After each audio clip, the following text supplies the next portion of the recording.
Bienvenidos al podcast Derecho Online, el caso del software robado. Como panelistas tenemos en la compañía de José Vanegas, analista legal profundo, y don Luis Alberto Piñeros, abogado civil.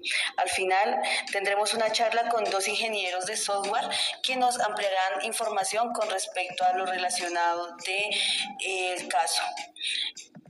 Nos acompaña también el señor Antonio Cerón, estudiante de Derecho. Imagínate que contrataras a un programador para que actualice tu software de contabilidad. Le das acceso a todo tu código fuente y le pagas. Y unos años después, él saca su propio programa, muy similar al tuyo, y lo vende a otra empresa que lo comercializa masivamente. ¿Puedes reclamar? ¿Tienes derechos? Eso exactamente es lo que resolvió la Corte Suprema de Colombia en el 2021.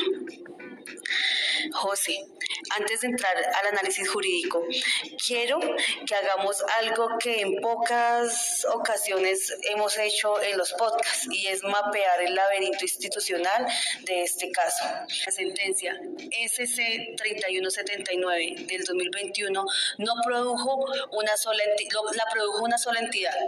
Pasó por manos de por lo menos 8 instancias distintas. ¿Por dónde empezamos?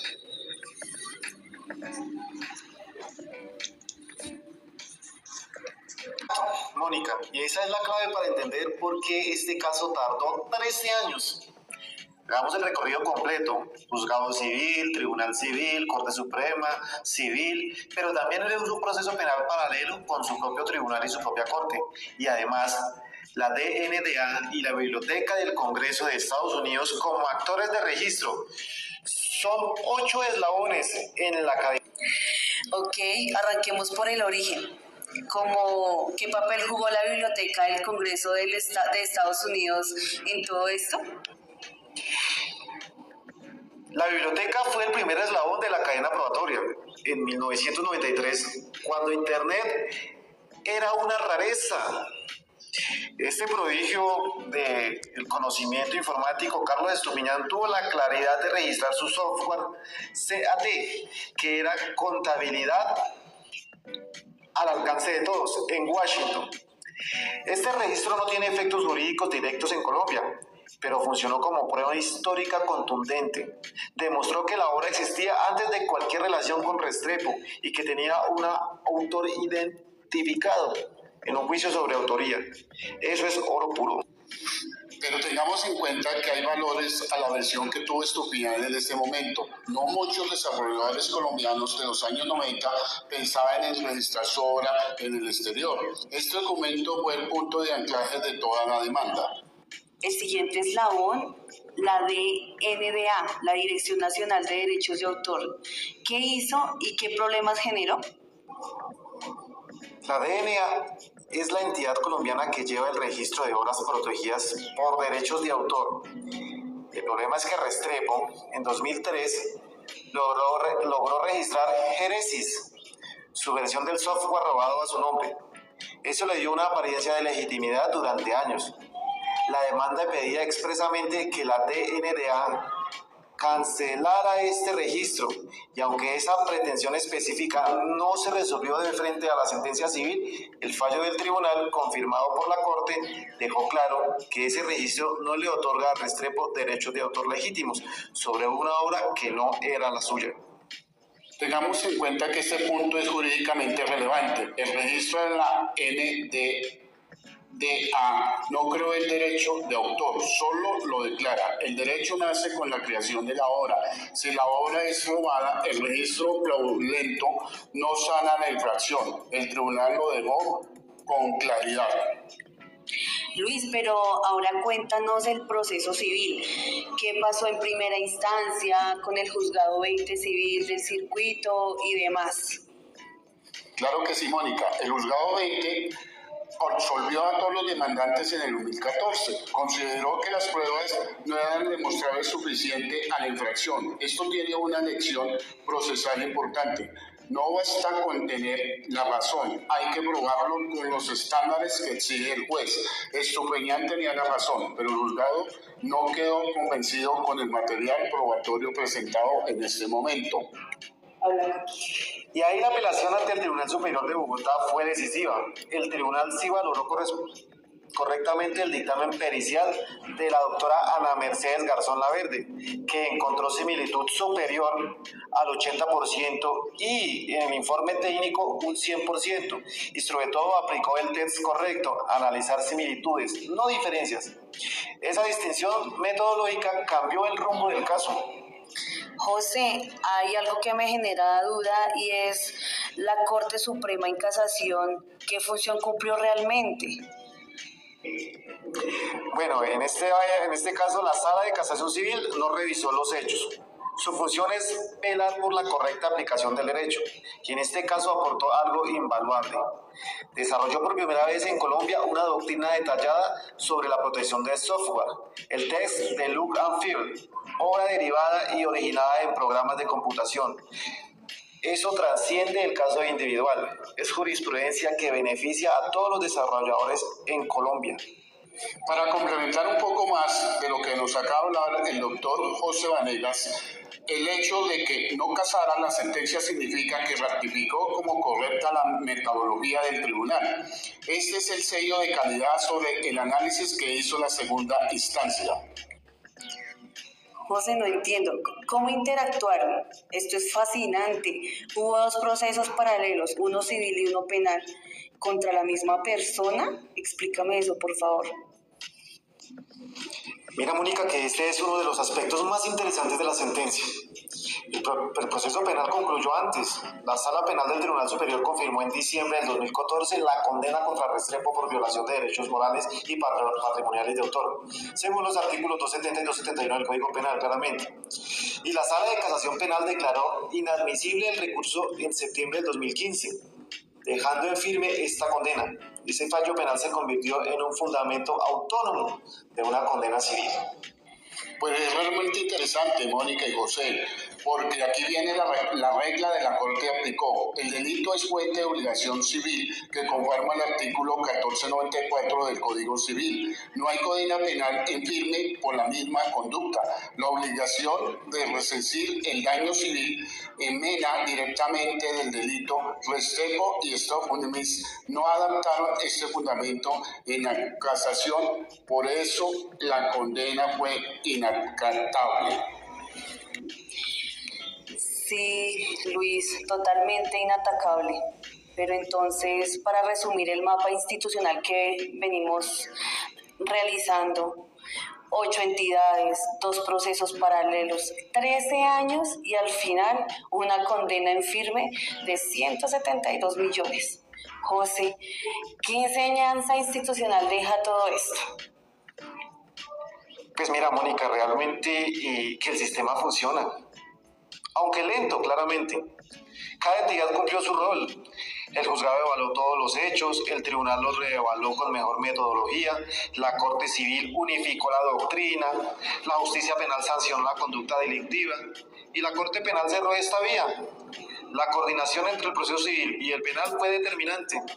La lección para los abogados: cuando hay infracción de derechos de autor, usar ambas simultáneamente no es opcional, es estrategia. José, importantísimo y también relevante son los entes que intervinieron en esta sentencia, porque pues con todo el conocimiento que tú tienes al respecto, me gustaría que nos indicaras, ya que fueron más de 3 o 4, cuál fue su rol en el proceso y finalmente cuál fue la decisión después de la intervención. No, pero por supuesto, mira, como primer actor tenemos el Juzgado 20 Civil de Circuito, quien fue en primera instancia o fue el que conoció el proceso por primera vez. Denegó todas las pretensiones puesto que consideró insuficiente las pruebas aportadas a dicho proceso. También tenemos el Tribunal Superior de Bogotá, Sala Civil, quien fue el que estuvo en segunda instancia. Resolvió la apelación de la sentencia de primera instancia. revocó la sentencia, declaró obra derivada, condenó solidariamente a Restrepo y fue por una módica suma, 172.633.300 pesos, que realmente es considerable. Como tercera instancia estuvo la Corte de Justicia, Sala de Casación Civil. Resolvió los recursos de extraordinarios de casación. No casó la sentencia, mantuvo íntegra la condena del tribunal. Perdón, no como tercera instancia, sino resolvió los recursos extraordinarios de casación la Corte Suprema de Justicia en la Sala de Casación Civil, quien, como ya indiqué anteriormente, no casó la sentencia y mantuvo íntegra la condena del tribunal. También estudió la Dirección Nacional de Derechos de Autor, la DNDA, entidad que registró Génesis Unopaimes a nombre de Restrepo en 2013. Su registro fue cuestionado por el demandante. La Corte analizó los efectos del registro frente al titular real. Doctor José, recuerde que también la Sala Penal del Tribunal Superior de Bogotá, también la instancia penal que confirmó la condena criminal de Restrepo, también confirmó el 4 de diciembre de 2014 la condena penal por violación de derechos morales y patrimoniales del autor, según el artículo 270 al 271 de la CP. Igualmente, la Sala de Casación Penal, la Corte Suprema de Justicia, conoció la casación penal interpuesta por Restrepo. Declaró inadmisible el recurso del 9 de septiembre del 2015. La condena penal quedó en firme. Por otro lado, también tenemos la Biblioteca del Congreso de Estados Unidos, entidad donde Estupiñán registró el software en 1993. Su registro fue a prueba del derecho de autoría preexistente al contrato con Restrepo. Ahora bien, con el mapa institucional ya claro, vamos a los hechos, José. Contextualicemos quién es Carlos Estupiñán y qué creó. No, pero por supuesto. Carlos Estupiñán es un ingeniero colombiano que en el año de 1993 creó el software CAD, contabilidad al alcance de todos, con tres características muy importantes y particulares. No necesitaba el método de módulos, que era el estándar. Quienes lo usaran no necesitaban saber de contabilidad de ninguna manera y funcionaba en 5 idiomas, algo extremadamente importantísimo. Que funcione en 5 idiomas un software es supremamente excelente. Esto en los años 90 era innovador. Hay que también argumentar estas tres características no son solo un detalle técnico, solo que la Corte llamó la impronta del autor, la marca personal de Estupiñán en su obra jurídicamente son el corazón de la protección autoral. Bueno, y a mí me gustaría saber, en este caso, cómo entró Germán Restrepo en la historia. José. No, pero por supuesto, en el 2001, Estupiñán contrató a Restrepo mediante un contrato de servicios para actualizar el software que él había realizado, para que lo dejara de una Visual Pro 3.1 a una versión Fox Pro 6.0. El contrato obviamente incluía cláusulas de confidencialidad y una prohibición expresa de desarrollar programas similares. Restrepo tuvo acceso completo al código de fuente. En 2003, con ese acceso en la mano, registró Génesis, después llamada Unopaimes, como si fuera obra propia ante la DNDA. Doctor José, también hay que recordar desde el punto de vista civil, es un incumplimiento contractual combinado con infracción de derecho de autor. El acceso al código fuente es el elemento que conecta el contrato con el plagio. Sin este contrato, Restrepo nunca habría podido copiar la arquitectura interna del software. Por eso inicialmente les comentaba a todos los radioescucha que íbamos a tener dos invitados bastante importantes para este tema, para que nos ayuden a desarrollar y aclarar un poco en el área de sistemas y software, derechos de autor, porque veo que es bastante importante este tipo de información, estar enterados al respecto.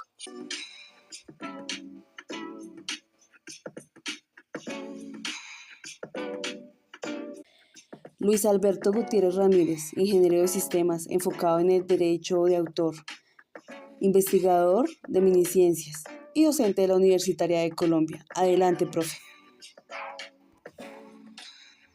El convenio de Berna es un acuerdo internacional de 1971 donde se establecieron las políticas de todos los derechos patrimoniales, artísticos, de producción y desarrollo para proteger la presentación y los derechos a nivel mundial.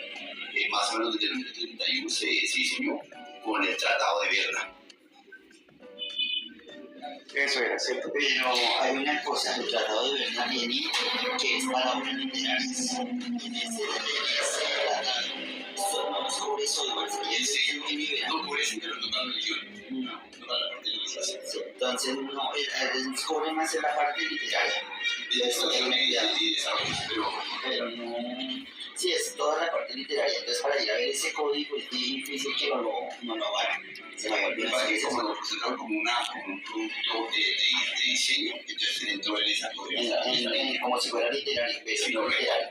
Entonces, de pronto ahí es donde viene el inconveniente de que había un software, el software fue avalado, pero no fue avalado porque al hacer el test se dieron cuenta que eran obras literarias y estaban hablando de un software. Que de pronto se pedacito loquísimo. Profe, de acuerdo con su conocimiento, ¿qué aporte nos puede dar con respecto al test del que se habló en la sentencia? El test es una herramienta que facilita la verificación de los registros iniciales de erradicación del producto, en el cual se verifican ¿cómo se llama la palabra? Los códigos iniciales de producción, los licenciamientos, las versiones con las que se registraron por primera vez, en qué país, los dueños, los diseñadores, las referencias técnicas como la marca, lenguaje, idioma, código, configuración, categoría de arquitectura y todo lo demás, que deben existir por una única vez, que es diferente a un nuevo registro cuando hay un producto con líneas de alcance de nueva producción, que también es diferente cuando existe un proceso de actualización. Actualizaciones entran dentro de las versiones siguientes. Una actualización, por eso una empresa como Micro tiene un negocio montado escalarmente, ¿cierto? No, si yo tengo la versión número 1, por decir algo, y la actualización es la versión 2, y si no la quiero, pues obviamente no me la van a dar. Tenga el derecho de la primera versión. Entonces, las versiones de actualizaciones también entran en un proceso de registro por primera y única vez. Lo que pasa es que el de Berna sí protege los derechos morales. Eso sí es lo único que había podido pelear, los derechos morales. Él no protege los derechos protege los derechos de autor literarios.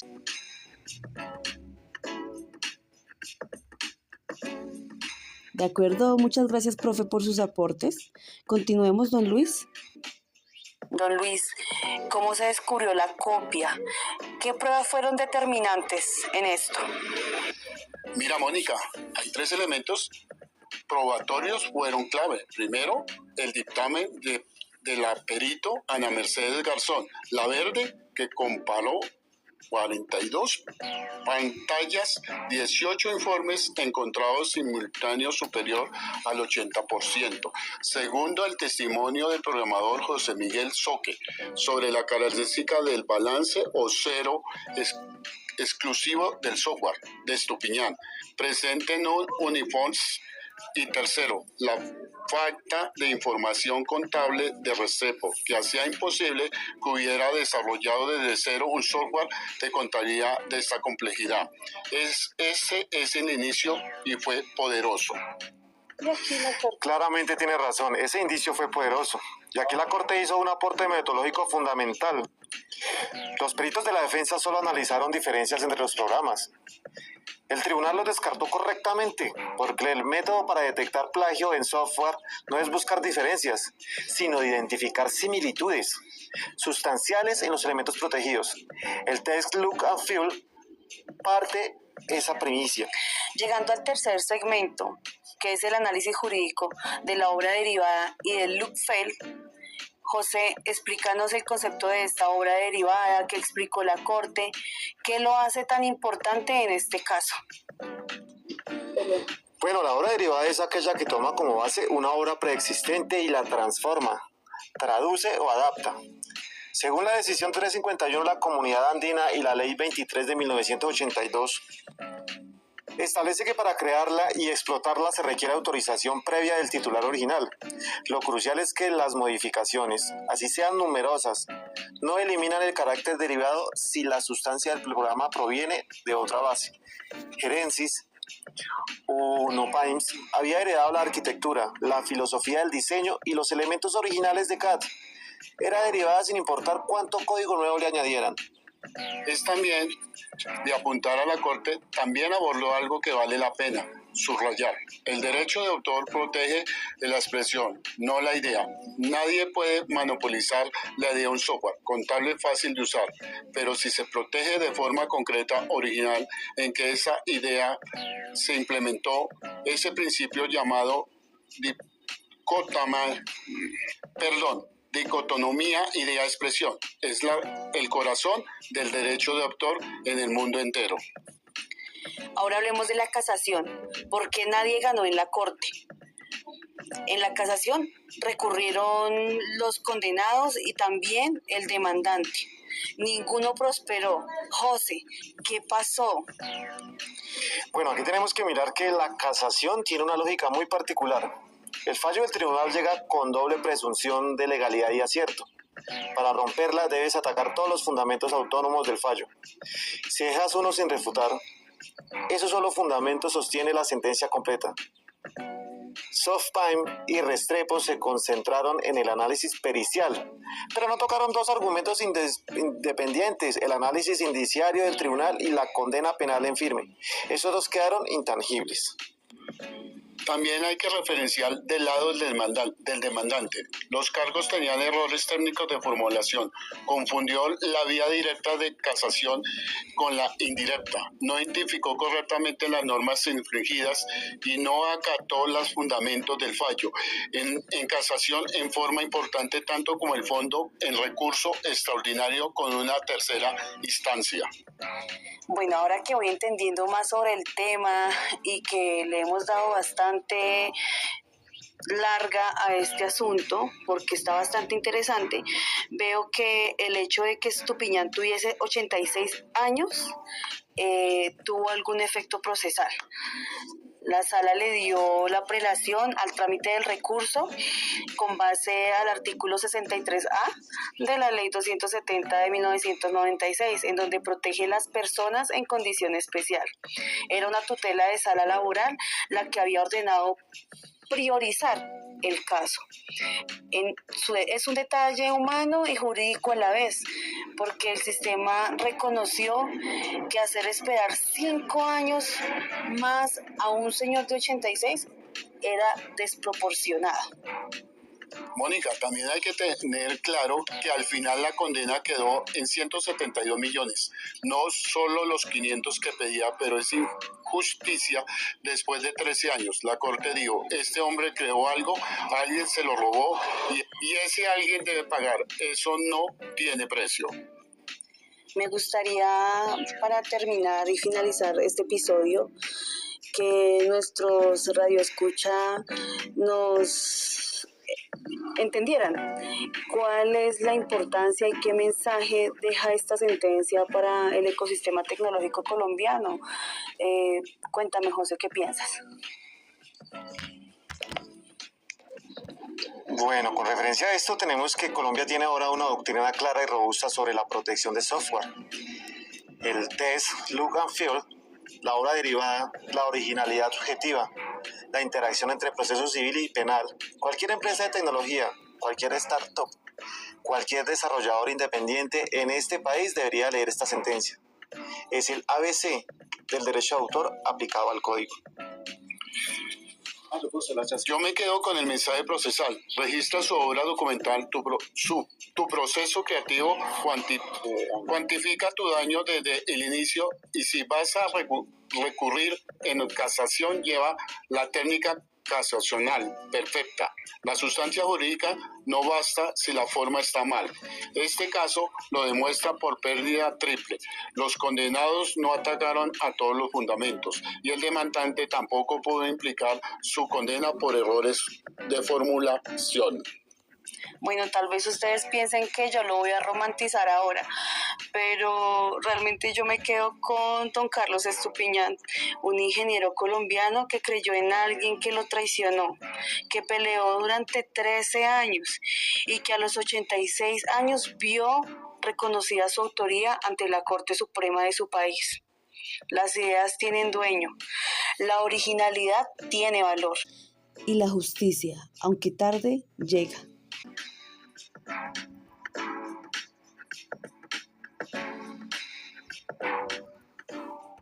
Don Antonio, lo veo bastante atento y concentrado con todo este tema y esta información que nos han compartido, pero me gustaría saber, usted como estudiante de Derecho, ¿qué opina al respecto de todo lo que acabamos de hablar? Buenas tardes, gentil auditorio. Buenas tardes, Mónica. En cuanto a mis consideraciones, esta sentencia muestra la complejidad del derecho de autor. Al realizar su práctica, no basta con asegurar la existencia de una obra, sino que se requiere una base probatoria, la cual permite la originalidad y la titularidad de la misma. Mónica, veo que la Corte también adoptó una postura equilibrada entre la protección del autor y la necesidad de evitar reclamaciones infundadas.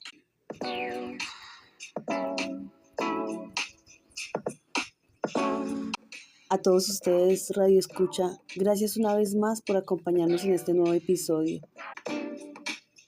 Derecho Online.